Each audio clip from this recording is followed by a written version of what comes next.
If you're a veteran and either one of those showed up on your medical chart in the last few years, stick around because this could mean real money for you. Money a lot of veterans don't even know they're leaving on the table. If you served in Vietnam, Thailand, Korea, or even Guam or American Samoa decades ago, and you've since been diagnosed with type 2 diabetes or hypertension, the VA may already consider your condition connected to your service. No combat injury required, no paperwork proving what happened in the field. In this video, I'm going to walk you through three things. First, exactly who qualifies for this and who doesn't. Second, the mistakes that cause thousands of veterans to get denied or underpaid every year. And third, a detail buried in VA rules that could mean back pay stretching years into the past. Let's get into it. This isn't some new government giveaway, and it isn't for every retiree. It's specifically for veterans. If you or your spouse served in the military and were exposed to Agent Orange, you may qualify for what's called presumptive service connection. That's a mouthful, but here's what it means in plain English. Normally, if you file a VA disability claim, you have to prove your condition was caused by your military service. That can mean old records, doctor's letters, a long back and forth. But for a specific list of conditions, the VA already assumes the connection exists. You don't have to prove it. You just have to show you have the diagnosis and that you served in a qualifying place and time. Type 2 diabetes has been on that presumptive list for years. It's one of the most common conditions tied to Agent Orange exposure among Vietnam-era veterans. Hypertension, high blood pressure, is newer to the list. It was added under the PACT Act, and it's a big deal because high blood pressure is incredibly common as we age. That means a huge number of aging veterans who were told no on a claim years ago, or who never even filed one, may now qualify simply because the rules changed under them. A lot of veterans assume that because their doctor manages their blood pressure with a simple daily pill, or their diabetes is controlled by diet, it's not serious enough to bother filing a claim. That's backwards thinking, and it costs people money.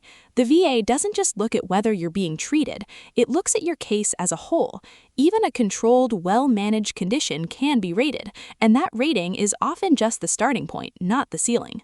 If you served in Vietnam or its inland waterways between 1962 and 1975, you're generally covered, but so are veterans who served at certain Thailand military bases, along the Korean DMZ during specific years, in Laos or parts of Cambodia, on Guam or American Samoa, or as part of a C-123 aircraft crew after the war.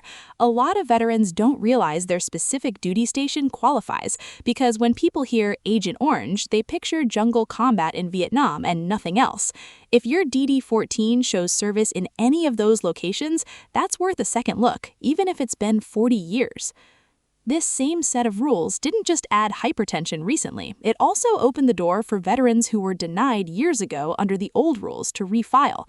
If you were told no on a hypertension claim before it was added to the presumptive list, that old denial doesn't have to be the final word.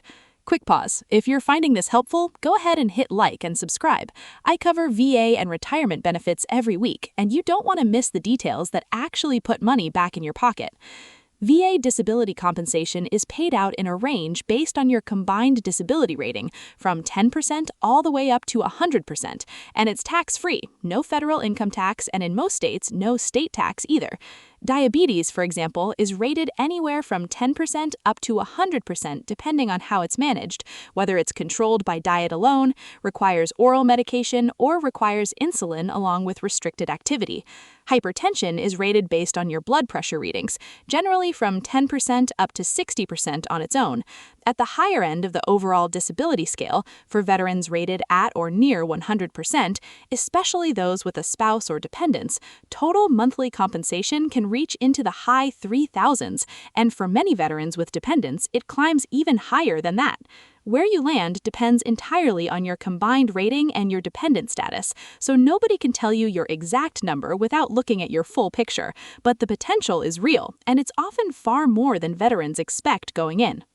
Veterans think diabetes or hypertension alone has to get them all the way to 100% for this to be worth pursuing. That's not how it works, and honestly, that mindset causes people to leave money behind. The VA uses what's sometimes called VA math. When you have multiple rated conditions, they combine in a way that isn't simple addition, but they do combine. And this is where a lot of veterans miss something important. Diabetes and hypertension rarely travel alone. Diabetes can lead to secondary conditions like neuropathy in the hands and feet, kidney problems, or vision issues. Hypertension is linked to heart conditions and can contribute to erectile dysfunction, which is itself a condition the VA rates separately. If you're only filing for the primary condition and ignoring what it's caused downstream, you may be settling for a fraction of what you actually qualify for. Picture a 74-year-old veteran, let's call him Frank, who served near the Korean DMZ in the late 1960s. He's had type 2 diabetes for over a decade, managed with insulin, and his blood pressure has crept up over the years to the point where he's on 2 medications now. Frank never filed for a VA claim because he always figured his conditions were just part of getting older. When he finally sat down with a service officer, they didn't just file for diabetes and hypertension separately. They also documented the neuropathy in his feet and the mild kidney impact showing up in his labs. What started as "I probably don't qualify for much" turned into a combined rating that changed his monthly income significantly, and all of it completely tax-free. Frank's situation isn't unusual. It's actually the norm once someone looks at the full clinical picture instead of just the headline diagnosis. Start by pulling your DD-214 and confirming your service dates and locations. Then get your current medical records together. You want documentation of your diagnosis, how it's being treated, and any related complications your doctor has noted. From there, you have options.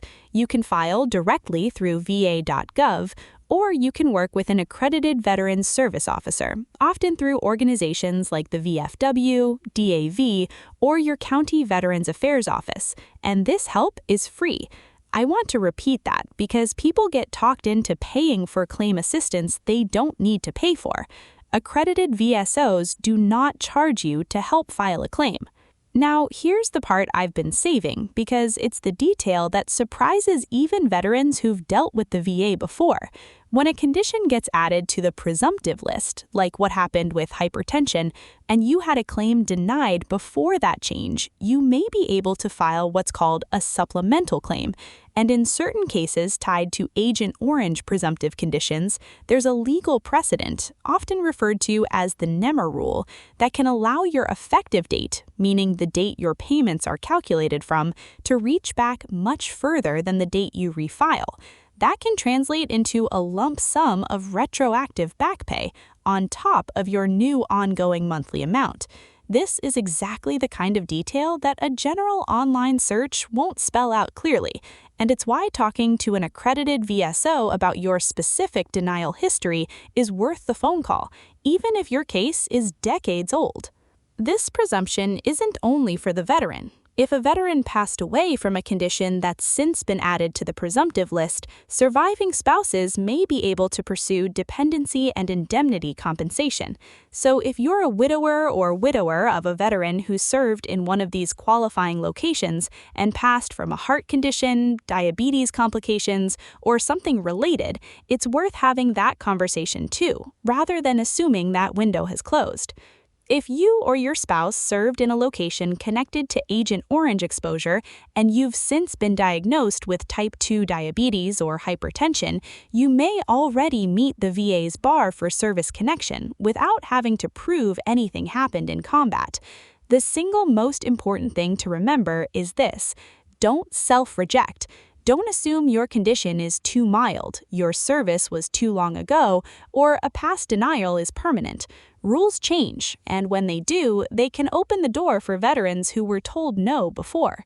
Your action step for today is simple. Pull your DD-214, jot down your service locations and dates, and reach out to a free accredited veteran service officer to have your full medical picture reviewed, including any conditions connected to your diabetes or hypertension. It costs you nothing to ask the question, and for a lot of veterans watching this right now, that one phone call is the difference between guessing and actually knowing what you've earned.